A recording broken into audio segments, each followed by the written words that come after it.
मित्रों, आज का जो हमारा टॉपिक है देकार्त है। तो सबसे पहले हमें डिस्कस कर लेते हैं कि इस टॉपिक से कौन कौन सा क्वेश्चन आया था। तो पहला एक साल का क्वेश्चन है, ये वर्ष 2023 का क्वेश्चन है। 60 शब्द का आंसर राइटिंग करना था, 4 नंबर का था। उसमें पूछा गया था देकार्त के दर्शन में द्वैतवाद की क्या अवधारणा है।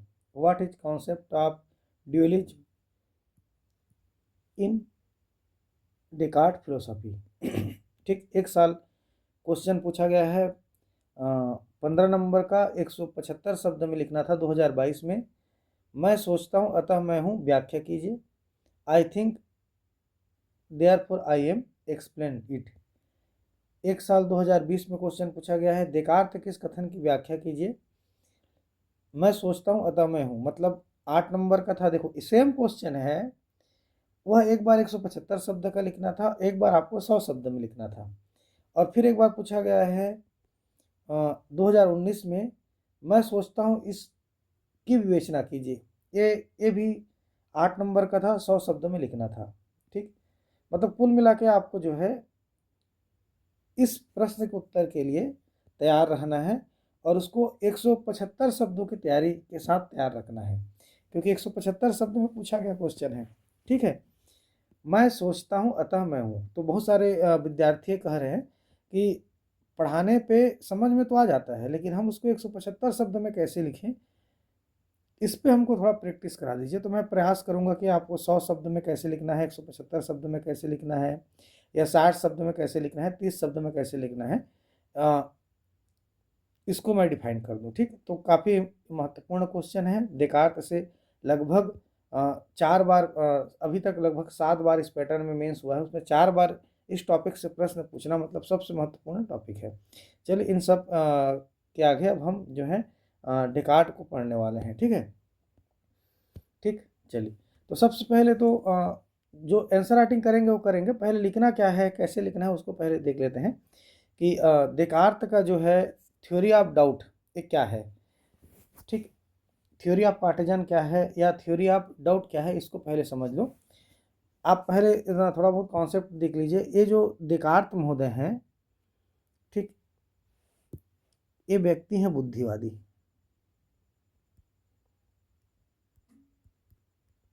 और बुद्धिवादियों की समस्या है कि ये संदेह में अपने आप को जो है घेर के रखते हैं। तो उसी में से देकार्त का जो बुद्धिवाद है वो संदेहवाद है। देकार्त का बुद्धिवाद कैसा है आपका? संदेहवाद। देकार्त के मानना है कि कोई भी घटना है या कोई भी वस्तु है या कोई भी तथ्य है, तथ्य मतलब समझ रहे हैं, तथ्य अगर हम इसको देखें, फैक्ट क्या होता है, जो अपने आप में क्या होता है, संदेह से परे होता है, उसको हम क्या कहते हैं? तथ्य कहते हैं। संदेह से परे है उसको हम तथ्य कहते हैं। लेकिन देकार्त के कहना है कि कोई भी तथ्य हो जिसको लोग कहते हैं कि ये बिल्कुल सही है, लेकिन देकार्त के मानना है कि मैं उसको भी संदेह के रूप में देखता हूँ। एक प्रकार से जो है बौद्धिक विकास की बात करता है, मतलब अंधविश्वास से दूर रहने की बात कहता है। और वो स्पष्ट करता है कि कोई भी घटना हो या कोई भी वस्तु हो या कोई भी तथ्य हो, उसका हमको क्रमबद्ध संदेह करना चाहिए।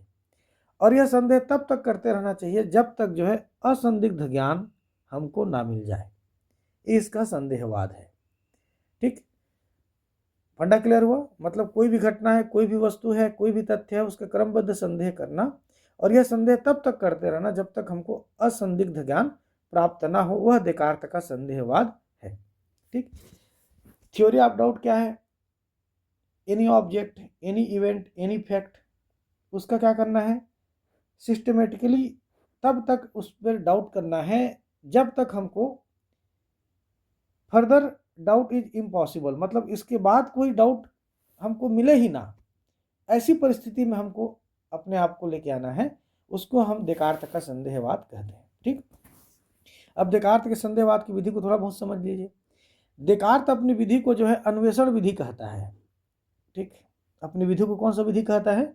अन्वेषण विधि कहता है, method of inquiry. Method of inquiry स्वयं वो कह रहा है कि मेरी जो विधि है वैज्ञानिक विधि है, अन्वेषण की विधि है।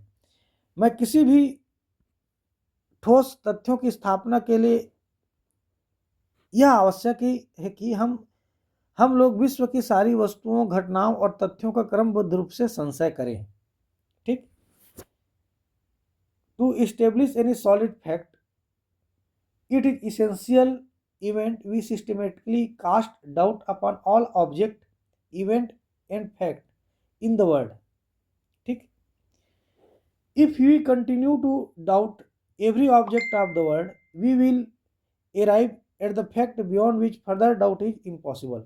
मतलब हम किसी भी वस्तु, घटना या तथ्य का क्रमबद्ध संशय करते रहें और जब तक हम ऐसे निश्चित तथ्य पे ना पहुंच जाएं जिस पे कोई संशय ना किया जाए। ये देकार्त का संदेहवाद है। आप लिख लेंगे इसको। ठीक।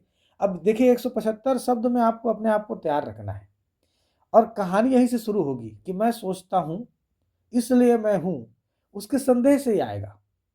अब देकार्त के लिए एक प्रश्न आ गया कि आप किस पे संदेह करते हैं। ठीक। तो उन्होंने 3 बातें कही।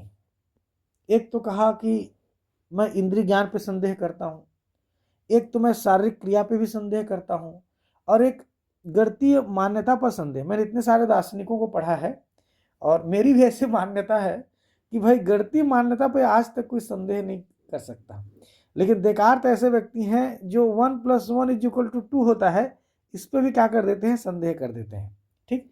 तो किसी पे से संदेह करेंगे? सेंसरी नॉलेज इज डाउटेबल कहेंगे, मतलब इंद्रिय ज्ञान संदेहात्मक है कहेंगे। ठीक। उसके बाद डाउट रिगार्डिंग बॉडी एक्शन, जो आपकी बॉडी है उसके एक्शन पे भी करेंगे। और डाउट रिगार्डिंग मैथमेटिकली एक्जियम्स, मतलब एक ऐसा व्यक्ति है जो इंद्रिय ज्ञान पे संदेह करेगा, शारीरिक क्रिया पे संदेह करेगा, गणितीय मान्यता पर संदेह करेगा। अब उसको एक एक करके समझाता है कि मैं इंद्रिय ज्ञान पे क्यों संदेह करता हूँ। उसका यह कहना है कि कई बार जो हमारी ज्ञानेंद्रियां हैं, आँख है, नाक है, कान है, उन ज्ञानेंद्रियों के माध्यम से प्रत्यक्ष रूप से भी जो हमको ज्ञान प्राप्त होता है उसमें संदेह होता है। उसको उसने अलग अलग उदाहरण से समझाया। उसने कहा कि रात में अगर मैं चल रहा हूँ तो मुझे ऐसा लगता है कि पीछे में कोई व्यक्ति है या कोई आवाज़ आ रही है। जब मैं पीछे मुड़ के देखता हूँ तो वहाँ पर कोई व्यक्ति नहीं होता। मतलब जो प्रत्यक्ष होने के बाद भी इसमें मैं संदेह करता हूँ। फिर वो कहता है कि कभी कभी ऐसा होता है कि गर्मी के दिनों में मैं सड़क पे चलते रहता हूँ तो ऐसे प्रतीत होता है कि सड़क में क्या है, पानी है, जो अपवर्तन का सिद्धांत साइंस में पढ़ेंगे, जिसके कारण हमको ऐसा प्रतीत होता है कि वहाँ पर पानी है, क्योंकि वहाँ पर किसी वस्तु की परछाई बनती रहती है। लेकिन जब हम पास जाके देखते हैं तो वहाँ पर पानी नहीं होता। मतलब इंद्रिय ज्ञान से भी गलत ज्ञान हो सकता है।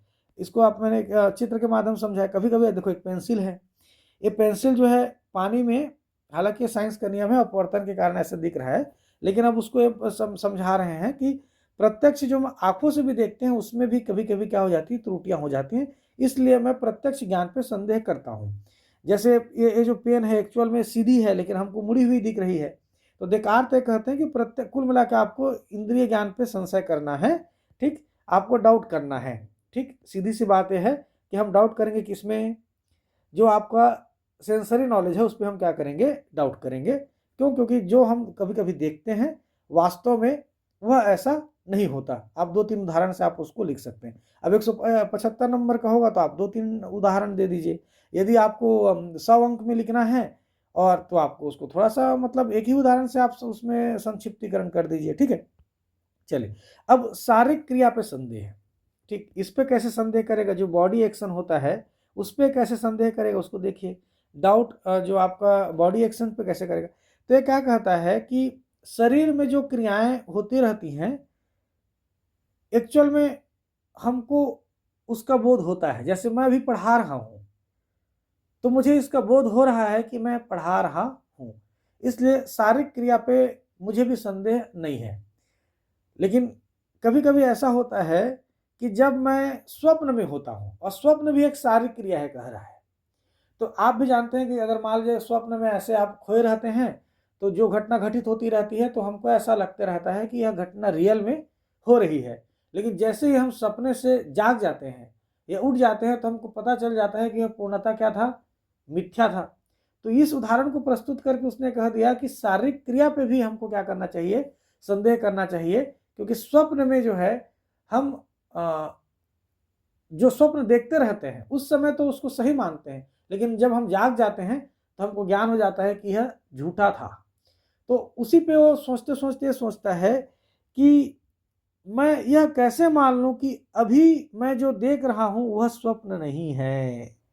इतनी बड़ी बात कह दी। ऐसा भी तो हो सकता है ना कि जो अभी मैं जो भी देख रहा हूं वो रियल में क्या है, हो सकता है कि क्या है, स्वप्न है। इस आधार पर उसने कह दिया कि जो बॉडली एक्शन है वह भी क्या है, डाउटेबल है। ठीक। अब तीसरी बात कहेगा, जो मैथमेटिकल एग्जियम्स हैं उस पर भी उसने डाउट किया और उसको कैसे समझाया, बड़े अच्छे तरीके से समझाया। उसने कहा कि हम सभी मानते हैं कि 2+2 क्या होता है, 4 होता है। मैं भी मानता हूं, लेकिन उसने कहा कि जरूरी नहीं है कि हमेशा 2+2 क्या है, 4 है। एक्चुअल में हम 2+2 4 इसलिए मानते हैं कि कोई जो है भूत है या कोई एविल, एविल मतलब क्या हो गया, कोई राक्षस है, हमको यह सोचने के लिए मजबूर कर रहा है कि 2+2 = 4, जबकि ऐसा हो सकता है कि 2+2 = 4 ना हो। ऐसा इसलिए हो रहा है कि कोई राक्षस है जो हमारे मन को क्या कर दे रहा है, प्रभावित कर दे रहा है। अब दार्शनिक कुछ भी बोल दे भाई तो मानना है। तो आंसर राइटिंग में हमको लिखना है कि जो मैथमेटिकल एग्जाम्स हैं उस पर भी हमको डाउट करना चाहिए, क्योंकि ये जरूरी नहीं है कि 2+2 = 4 हो। 2+2 = 4 हो ऐसा मानने के लिए कोई डेविल्स है जो हमको बाध्य कर रहा है, इसलिए हम ऐसा मान रहे हैं। और उसको एक उदाहरण से भी समझाया कि उसने कहा कि सपोज मान लिया जाए 2 ड्रॉप हैं। ठीक, 2 ड्रॉप अलग अलग जगह पे हमने उसको रखा हुआ है। ठीक, तो पहले जार से हमने 2 ड्रॉप डाल दिया और दूसरे जार से भी हमने 2 ड्रॉप डाल दिया। तो जो ड्रॉप बना, ठीक, क्या वह 4 ड्रॉप के बराबर है? तो आप बोलोगे यस। तो फिर उसने कहा मान लिया जाए पहले जार के जो ड्रॉप हैं उनका जो है आयतन अलग अलग है। मान लिया एक बूंद बड़ा था, एक बूंद छोटा था, और दूसरे जार में भी सेम वैसा है कि एक बूंद बड़ा है और एक बूंद क्या है, छोटा है। जब ये आपस में मिलेंगे तो क्या 4 बूंदें बनेंगी? क्योंकि यहाँ पर जो बूंदों का आकार है क्या है, छोटा बड़ा है। तो हो सकता है यहाँ पर जो है, यहाँ पर 4 बूंदों से आप कह रहे हैं कि 4 बूंद ही बनते हैं, लेकिन यहाँ पर 4 बूंदों से हो सकता है कि 2 बूंद बने, या 4 बूंदों की मिलाने से हो सकता है कि 6 बूंदों के बराबर उसका आयतन हो। ऐसा भी तो हो सकता है ना। इसलिए ये कहना कि 2+2 = 4 ही होगा सभी स्थितियों में मान्य नहीं है। मतलब ये जो देकार्त है सारी स्थितियों पे क्या करता है, डाउट करता है।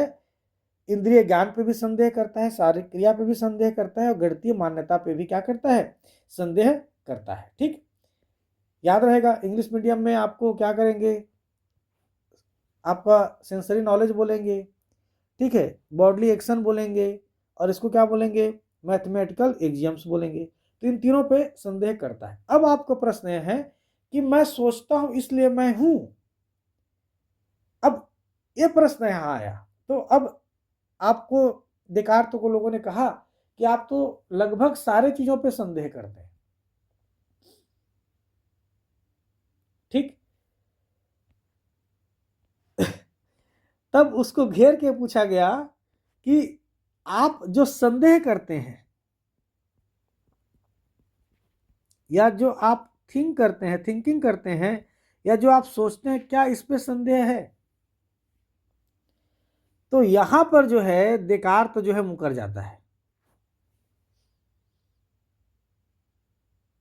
और वो कहता है कि जो संदेह करता हूं वो असंदिग्ध है, या इंग्लिश में कहेंगे तो क्या है, इस पे हम क्या नहीं कर सकते, फर्दर डाउट नहीं कर सकते। जो अपन इसी को थ्योरी आप जो है कार्टेशियन कहा गया है। ठीक, जो सोचने का तरीका है,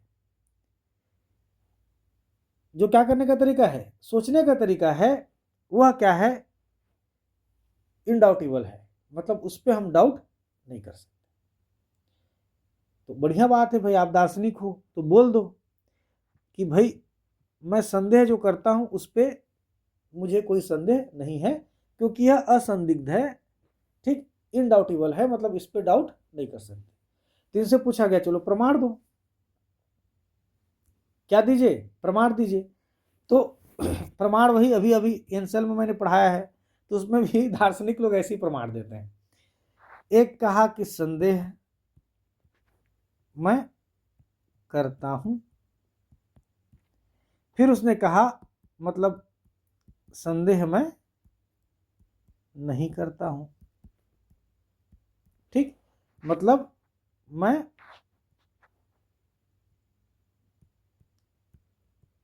सोचता हूं,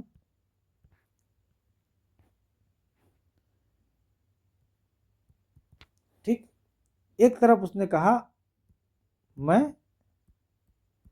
नहीं सोचता हूं। चलो मान लिया, एक मैंने मान लिया कि मैं सोचता हूं, एक उसने मान लिया कि मैं नहीं सोचता हूं, ठीक। इसी को उसने कहा कि I think therefore I am,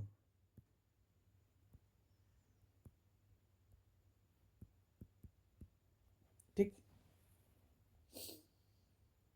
एक तरफ कह दिया कि मैं संदेह करता हूं या मैं सोचता हूं, एक तरफ उसने कह दिया कि मैं नहीं सोचता हूं। तो फिर वो कहा कि देखो, जब मैं ये सोचता हूं कि मैं सोचता हूं तो उस समय तो मैं सोच ही रहा हूं, मतलब ये प्रमाणित हो गया, ओके हो गया। लेकिन जब मैं यह सोचता हूं कि मैं नहीं सोचता, उस समय भी मैं सोच रहा हूं, मतलब यह भी क्या हो गया, राइट हो गया। मतलब जो सोचने की विधि है वह पूर्णतः सत्य है, इनडाउटेबल है, मतलब उस पर डाउट नहीं कर सकता। तो संभवतः आपको समझ में आ गया होगा, ठीक। ये टॉपिक जो है आपका समाप्त हो गया, ठीक। आंसर राइटिंग के लिए मैं, चूंकि ये काफ़ी लंबा होते जा रहा है, तो इसका आंसर राइटिंग कैसे करेंगे 175 शब्द में, उसका दूसरा वीडियो में बताऊंगा। मुझे ध्यान से सुनने के लिए आप सभी का धन्यवाद।